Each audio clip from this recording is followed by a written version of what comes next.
Everyone, so welcome back to my channel. So unpacking things which I brought from my home. ఇది వచ్చేసి part 2 అనమాట. మీకు తెలుసు కదా, నేను ఈ షర్ట్ని ఆర్డర్ చేసుకున్నాను మీషోలో అని. ఆ షర్ట్ అనమాట. అండ్ ఆ జీన్స్ వచ్చేసి నేను జూడియోలో కొనుక్కున్నాను. ఇది వచ్చేసి ఫ్రాక్ అనమాట. నేను ఆర్ఎస్ బ్రదర్స్లో తీసుకునేది.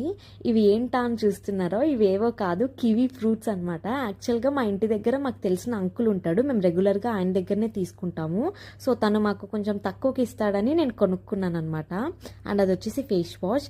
ఇవి వచ్చేసి బౌల్స్. నేను ఒకటి ప్యాక్ చేయని చెప్పాను అనమాట. డీమార్ట్ నుంచి తీసుకున్నాను. అండ్ ఇది వచ్చేసి వెయిట్ మెషిన్. యాక్చువల్గా నేను వెయిట్ పుట్ ఆన్ అవుతున్నాను. సో దానికోసం చెక్ చేసుకోవడానికి తీసుకున్నాను. మమ్మీ అయితే నేను టిష్యూస్ కొనుక్కున్నాను డీమార్ట్ నుంచి, ఇంట్లో అయిపోయాయని. ఆ డబ్బా కూడా వేసి పంపించింది అనమాట. డ్రెస్ వచ్చేసి నేను మ్యాక్స్లో కొనుక్కున్నాను. 1500 పడింది. చాలా బాగుంది. అండ్ ఈ టాప్ కూడా నేను మ్యాక్స్లోనే తీసుకున్నాను. చాలా బాగుండింది. అండ్ ఇది జూట్ బ్యాగ్ అనమాట. నాకు రెగ్యులర్గా ఎక్కడెక్కడికైనా వెళ్ళడానికి